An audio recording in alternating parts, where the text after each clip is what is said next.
ప్రజాభవన్ ముందుకు జాగృతి వాళ్ళు రావడం జరిగింది. ఒకసారి అడుగుదాం ఏ సమస్య మీద రావడం జరిగింది. చెప్పండి, అసలు ఏ సమస్య మీద ఈరోజు ప్రజాభవన్ రావడం జరిగింది?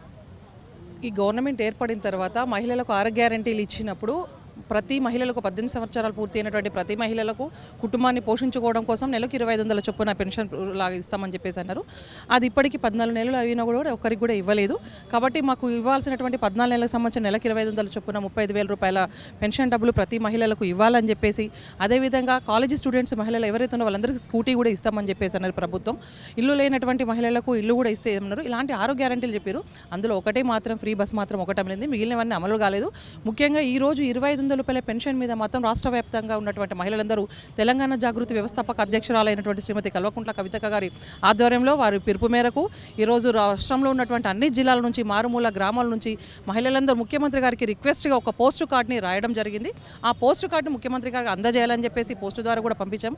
అదేవిధంగా ఈరోజు ప్రజావాణి సందర్భంగా ఇక్కడ కలిసి మా రాష్ట్ర వ్యాప్తంగా ఉన్నటువంటి నాయకత్వం అంతా ఇక్కడికి వచ్చి ఒక రిప్రజెంటేషన్ ఇచ్చి ఆ పోస్టు కార్డ్స్ కూడా ఇద్దామని ప్రయత్నం చేసినాము. కానీ సంబంధిత అధికారులు ఎవరు లేరు, ఉన్నటువంటి వాళ్ళకి ఇవ్వడం జరిగింది. ఆ పోస్టు కార్డ్స్ కూడా ఇద్దామంటే కూడా ఇంత నిరంకుశంగా అంటే తీసుకొచ్చినటువంటి పోస్టు కార్డ్స్ను కూడా గుంజుకోవడం జరిగింది డిపార్ట్మెంట్ వాళ్ళు. మీరు ఇవ్వద్దు అని చెప్పేసి మేము మొత్తం చెక్ చేసారు. మేము తీసుకొచ్చింది కేవలం ముఖ్యమంత్రి గారికి రిక్వెస్ట్గా పోస్టు కార్డ్స్ మాత్రమే. మాకు ఇవ్వాల్సినటువంటి 2,500 రూపాయలు బాకీ పడ్డటువంటి వాటిని ఇవ్వండి అని అడగడానికి తీసుకొచ్చిన పోస్టు కార్డ్స్ని రిప్రజెంటేషన్స్ లెటర్స్ కూడా లాక్కోవడం జరిగింది. అది చాలా దౌర్భాగ్యమైనటువంటి పరిస్థితి. ఇప్పటికైనా మేము అందరం ఈరోజు రాష్ట్ర వ్యాప్తంగా ఉన్న మహిళలందరం డిమాండ్ చేసేది ఒకటే, మహిళలకి ఇస్తానని చెప్పినటువంటి 2,500 రూపాయల పెన్షన్ని మీరు తక్షణమే రిలీజ్ చేయాలి.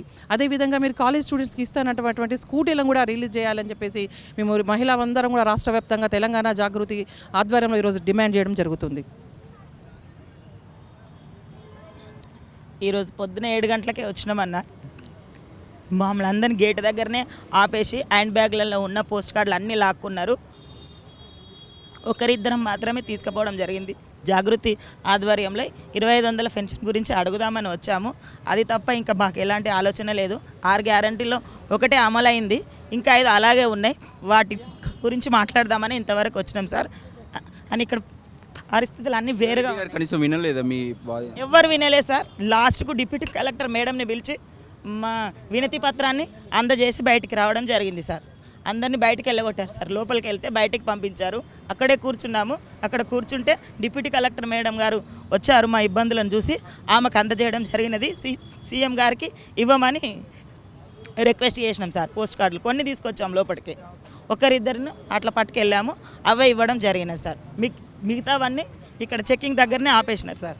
పోలీసులు చెక్కింగ్ డిపార్ట్మెంట్ పోలీస్ వాళ్ళు తీసుకున్నారు సార్, అంతే. ఇది ఎంత అమానుషతం అంటే అసలు పోతే 6 గ్యారెంటీలు ఇవ్వాలి ఎందుకు? అంత దమ్ము లేని ప్రభుత్వము ముందుకు రావాలెందుకు? ఈ 6 గ్యారెంటీలతోటే కాకుండా ఏవేవో ఇస్తాం చేస్తాం అనేసి ఆడవాళ్ళను అందరినీ మభ్యపెట్టి డబ్బులు ఇచ్చి ఊర్లలోనే గెలిచిన తప్ప నువ్వు సిటీలో మాత్రం రాలేదు. వాళ్ళు కూడా అమాయకత్వంతో వేసిండ్రే తప్పిస్తే వేరే విధంగా అయితే కాదు. కానీ మహిళలను మీరు రెచ్చగొట్టి చూస్తున్నారు. కానీ మీరు ఇంకా కొన్ని రోజులు మాత్రమే ఇంత భారీ ఎత్తున మహిళలందరూ దిగి వచ్చిండ్రంటే మీరు ఏ గుండంలో కొట్టుకోపోతారో కూడా మీకే అర్థమవుతలేదు. రేవంత్ రెడ్డి గారికి మేము వినతి పత్రాలని వినవించడానికి వస్తే మమ్మల్ని అమానుషత్వంగా చేస్తున్నారు. ఇది తప్పండి మీరు చేసేది. కాకపోతే ఏంటంటే మీరు ఇచ్చిన హామీలు నెరవేర్చండి. మీకు అంత దమ్ము లేనప్పుడు హామీలు ఎందుకు ఇవ్వాలా? ఇవ్వకుండా ఆపేడుతుండే. మీకు దమ్ము లేని ప్రభుత్వము, మీరు నిలబడడానికి కూడా అధికారంలోకి మీకు అర్హత లేదనేసి మేము డిమాండ్ చేస్తున్నామండి. ఫ్రీ గ్యాస్ ఇస్తున్నామని చెప్తున్నారు. ఫ్రీ గ్యాస్ లేదండి, కరెంటు లేదు, ఏది లేదు. ఎవరికో 2-3 వస్తున్నది అంతే తప్ప అందరికీ ఎవరికి రావట్లేదు. ఒక వాడల 2-3 వర్తిస్తుందే తప్పిస్తే ఎవరికి రావట్లేదు. ఫ్రీ గ్యారెంటీలు అన్నీ మభ్యమే పెడుతున్నారే తప్ప వాటి నుండి ఏ ఫలితం అయితే లేదు. ఫ్రీ బస్సు అధికారుల లోపమా లేకపోతే ప్రభుత్వం? ఫ్రీ బస్ ఎవడు పెట్టమన్నాడు? అసలు ప్రభుత్వము ఫ్రీ బస్ ఎవడు పెట్టమన్నాడు? అంత గతి లేకుండా అయితే ఎవరు లేరు కదా. ప్రభుత్వం ఫ్రీ బస్ ఒక్కటి పెట్టి కథం అంతే అందరినీ మహిళలని రెచ్చగొట్టి వదిలి పెడతారు, కొట్లాడుకుంటున్నారు. ఎంత అమానుషంతంగా అవుతుంది. ఇచ్చిన గ్యారెంటీలు ఇవైతే 6 అయితే నెరవేర్చండి, అప్పుడు చూస్తాము మీ గురించి. ఏది చేసుడు లేదు తప్ప ఉట్టి మేము చేస్తున్నాం అన్నది తప్ప ఇంకేం లేదు. అంతేనండి. అంటే లోపం ఎక్కడ అండి? ప్రభుత్వ వైఫల్యమా? ప్రభుత్వమేనండి, ప్రభుత్వమే కదా లోపము. మేము అడిగే ప్రయత్నం చేసలేరా మీరు? అధికారులను అడుగుదామనేసే మేము వినతి పత్రాలను పోస్ట్ కార్డులను తీసుకొని రావడం జరిగింది కవితక్క ఆధ్వర్యంలో. మేము చేసిన ఈ పనికి కూడా మమ్మల్ని బయటనే నిలబెట్టేస్తున్నారు. లోపల పోయినా కానీ బయటికి వద్దామా, మీరు బయటకు వెళ్ళిపోండి అని చెప్తున్నారు. మేము వచ్చేసాం అంతే. చెప్పండి అమ్మా, ఎక్కడి నుంచి వచ్చారమ్మా?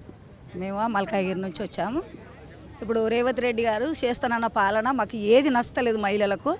కానీ మేము హైదరాబాద్లో మహిళలను గెలిపించుకున్నాము. మేము కేసీఆర్ని కానీ అక్కడ పల్లెలల్లో మొత్తం మోసం చేసిండు. రైతులను సుతా రైతు బంధు లేదు, కనిగాల లక్ష్మి లేదు. ప్రతి బిడ్డ గరీబోళ్ళు పెళ్లి చేయాలంటే మాకు అప్పుడు తెలంగాణ ఉన్నప్పుడు మాకు 1,15,000 ఇచ్చిండ్రు. ఇప్పుడు మాత్రం ఒక డబ్బు లేదు, తులం బంగారం లేదు, రైతు బంధు లేదు. మళ్ళీ పోతే రైతుకు మాఫీ చేస్తారు 2 లక్షలు, 1,00,000 అన్నాడు, అది లేదు. మాకు ఇన్ని పరిషత్తులు చెప్పిండు. సిటీలో ఉన్న బిడ్డలకి 2,000 పోనీ రేషన్ కార్డు కింద ఫ్రీ రేషన్ కార్డు లేని వాళ్ళకి రేషన్ కార్డు, మళ్ళీ పోతే ఏది గ్యాస్ స్పెషల్ ఫ్రీగా పడతాయి, ఇంటి కరెంటు మాపు అవుతుందమ్మా బిల్లులు మీకు అని అన్నాడు. అందరినీ మోసం చేసిండు రేవంత్ రెడ్డి అన్న. పాలన మాకు నచ్చతలేదు. ఇవన్నీ చేస్తేనే అన్నగారు ఇంకా 5 ఏళ్ళు పరిపాలిస్తాడు. మాకు అందరికీ న్యాయం జరగాలి. గరీబ్ ఉన్న బిడ్డలము, కూలి చేసుకునేటోళ్ళము. మేము 2,000 వస్తుందని ఆశపడే ఓటేసాము. కరెంటు బిల్లు మాపు అవుతుందని ఓటేసాం, రేషన్ కార్డు ఇస్తాడని ఓటేసాం. ఇవన్నీ మాకు ఏ ఫలత లేనప్పుడు మేము ఇప్పుడే 14 ఏళ్ళక 10 ఏళ్ళు అయినంత అసొంటి పరిస్థితి వచ్చింది మాకు. ఇంకా మేము ఏం చెప్పుకోలేస్తలేము. అన్న నువ్వు ఫిరిగిచ్చిన 3 గ్యారెంటీలలో ఏది వస్తలేదా? కరెంటు బిల్లు కావచ్చు, గ్యాస్ కావచ్చు, వస్తుంది అన్న. యొక్క బస్తీలో ఇప్పుడు 4-5కి వస్తుంది వాడలో. వస్తలేదు మీకు? అందరికీ వస్తలేదు, నాకు రాలే. అయితే రాలేరండి, రాలేదు. అయితే ఎందుకంటే అందరికీ కావాలి. మేము ఆశపడ్డది పిల్లలు తెలంగాణ ఇష్టపడి మాకు రేవంత్ రెడ్డి అన్న వస్తుండు, మాకు ఇవన్నీ ఫలితం అవుతుందనే ఓట్లేసిండ్రు. ఏది ఒక్క ఫలితం లేదు. ఇంటికి 2-3 డ్యూటీలు ఇస్తా అన్నాడు, డ్యూటీలు లేదు. ఇంటికి ఒక్కటి అన్ని ఇస్తా అన్నాడు, అవి లేదు. ఇంతమందిని ప్రభుత్వంలో పిల్లలు, స్కూల్ పిల్లల కూటీలు, ఆ పిల్లలు చూస్తే ట్యూషన్ చదువుకున్న పిల్లలు ఏం చేసారు? అబ్బా మాకు అన్న రేవంత్ రెడ్డి అన్ని ఇస్తా అంటే మేము లేడిమి, మేము అందులో వెళ్తాం మనసుతో ఓట్లేసారు చదువుకున్న పిల్లలు. అదంతా ఫలితమే లేదు. అన్నగారికి చెప్తున్నాం మరీ ఇవన్నీ మాకు చేస్తేనే అన్నగారు 5 ఏళ్ళు చేస్తారు, పరిపాలిస్తే మాకు అందరికి సుతా న్యాయం జరగాలి. అన్న చేసిన పాలన ఇప్పటి వరకు అయితే మాకు నచ్చలేదు. ఫ్రీ బస్ చేస్తే ఎవరం పోతామంటే మేము డ్యూటీలు ఉన్న వాళ్ళు పోతారు, వాళ్ళకి సేఫ్టీ అవుతుంది. మేము ఇంట్లో కూలి చేసుకునే వాళ్ళకి మాకు ఎందుకు పోతాం? మేము బస్సు కింద వాళ్ళు తన్నుకొని ఒక్కొక్కరు చెమాలే అవుతున్నారు సీట్ల కింద పడి. అప్పుడన్నా ఫ్రీగా వచ్చేది, మాకు సీటు దొరికేది. ఇప్పుడు ఫ్రీ బస్ అన్నప్పుడు నిలబడి పోవాలా. ఈడెక్కితే జనగాం దాకా పోవాలా, వరంగల్ దాకా పోవాలా. కాళ్ళు లాసి ఇంకా పేషెంట్ అవుతున్నాం కానీ ఇంకా దాంట్లో ఫలితం లేదు. ఇది అన్న ఇంతవరకు నేను చెప్తున్నా. చెప్పండి మేడం, మీరేమంటారు? 6 గ్యారెంటీలు అమలు కావచ్చు, అలా ప్రధానంగా 3 గ్యారెంటీలు అయితే అమలు అవుతున్నాయి. ఫ్రీ బస్ కావచ్చు, లేకపోతే గ్యాస్ కావచ్చు, లేకపోతే కరెంట్ బిల్లు కావచ్చు, ఇవైతే వస్తున్నాయి. కాకపోతే పర్ఫెక్ట్గా వస్తలేమని అంటారు, మీరేమంటారు? సార్ 5 గ్యారెంటీ అయితే అమలు చేయాలి సార్.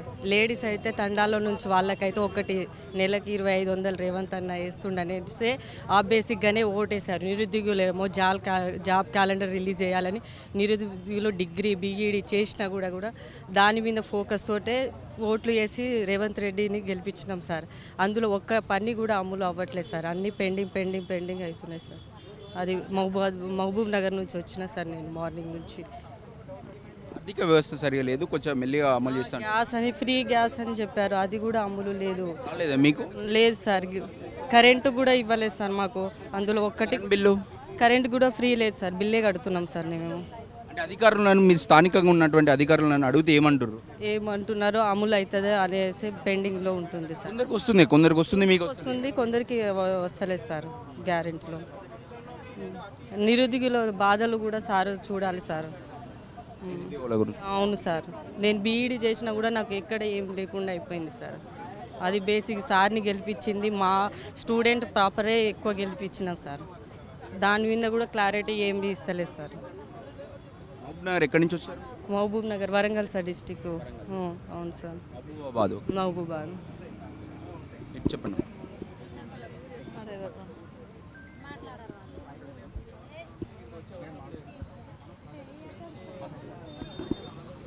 ఎక్కడి నుంచి?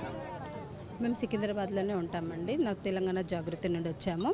అయితే మేము డైరెక్ట్గా సీఎం గారిని అడిగేది ఏంటి అంటే, మీరు ఇచ్చిన హామీలు పూర్తి చేయండి. అడిషనల్గా మేము అడగట్లేదు ఏమి, మీరు ఇచ్చిన హామీలు పూర్తి చేయండి. అది ఒకటి మహిళలకు సంబంధించింది. ఫ్రీ గ్యాస్ అన్నారు, మహాలక్ష్మి పథకం అన్నారు, ఫ్రీ బస్ అన్నారు, మరి 2,500 ప్రతి మహిళకి, ఇంట్లో 4 ఉంటే 4కి వస్తాయని అన్నారు. ఆ ఆశతోని చాలా వరకు మహిళలు మాత్రం ఏమనుకున్నారంటే, ఇంట్లో ఉన్న దగ్గర 2,500 వస్తే పిల్లలకు కానీ పెద్దలకు ఏదైనా అవసరం తీరుతుంది కదా అన్న ఉద్దేశంతో ఓటేసి గెలిపించుకున్నాం. ఆ మాటే మర్చిపోయారు సీఎం గారు. రేపు మహిళా దినోత్సవం ఉంది కాబట్టి, ఇంటర్నేషనల్ మహిళా దినోత్సవం ఉంది కాబట్టి ఆ రోజుని ఆ సందర్భాన్ని బట్టైనా ఇది అనౌన్స్మెంట్ చేస్తే మాకు బాగుంటుంది అన్న ఒక కోరికతోని మేము ఇక్కడ వినతి పత్రం ఇవ్వడానికి వచ్చినాం. అయినా కూడా మేము వచ్చిన మహిళలం ఎంతమంది అంటే తీసుకొచ్చింది 10,000 పోస్ట్ కార్డులు, వచ్చినాం మేము ఒక 100 మంది దాకా వచ్చినాం. కానీ ఒక్కరిని కూడా కలవడానికి సీఎం గారు రాలేదు. మేము పొద్దున్న 7 గంటల నుంచి 10:30 వరకు వెయిట్ చేస్తే కూడా ఒక్కరు వచ్చి కూడా మమ్మల్ని కలవలేదు. ఎవరైతే డిప్యూటీ మేడం వచ్చారో, డిప్యూటీ కలెక్టర్ మేడము, ఆమెకు అందజేసి మా సమస్య ఏందనేది చెప్పాం. మేము ముఖ్యంగా చెప్పేది ఒకటే, ఆ 2,500 ఏవైతే ఇస్తామని అన్నారో అది రేపటి కల్లా మీరు అనౌన్స్మెంట్ ఇవ్వండి. రేపు మా మహిళా దినోత్సవం సందర్భంగా మాకు ఇచ్చే అది వరంగా మేము అనుకుంటాము. అదొక్కటి మీరు అనౌన్స్మెంట్ చేస్తే మాత్రం మాకు సరిపోతుంది. ఎందుకంటే ఇక మిగతా మీ తర్వాత చేసుకున్న ఏం బాధ లేదు. కానీ ప్రతి ఒక్క మహిళ ఎదురు చూస్తుంది ఆ 2,500 ఎప్పుడు వస్తాయని. వచ్చిన 14 నెలలు గడిచిన మీరు ఆ విషయం గురించి మాట్లాడటం లేదు. ఎక్కడో చూడు వాళ్ళని అపోజిషన్ పార్టీ వాళ్ళని, మిత్రపక్షాలను వాళ్ళని తిట్టడమే తప్పించి మీరు ఇస్తున్న హామీలు ఎంతవరకు పూర్తి చేశారో మీరు చేసుకోవట్లేదు. మీరు అధికారులకు తొందరగా ఆర్డర్ చేసి మాకు ఆ 2,500 అందేటట్టు చేయమని చెప్తున్నాం. ఇదే మా రిక్వెస్ట్. మేము డైరెక్ట్గా సీఎం గారికి చెప్తున్నాం. కార్యాచరణలో ఏముండబోతుంది జాగృతి తరపున ఇవన్నీ అమలు కాబోతుంది? అమలు చేసేంత వరకు మేము ఫైట్ చేస్తాం. జాగృతి ఆధ్వర్యంలో ప్రతి గ్రామంలో ఉన్నటువంటి మహిళను బయటికి తీసుకొస్తాం, అడుగుతాం. ఈరోజు అందరిని ఇబ్బంది పెట్టొద్దు అన్న ఉద్దేశంతో రాష్ట్ర వ్యాప్తంగా ఉన్నట్టు అన్ని జిల్లాల నుంచి జిల్లా నాయకత్వం మాత్రం ఇక్కడికి రావడం జరిగింది.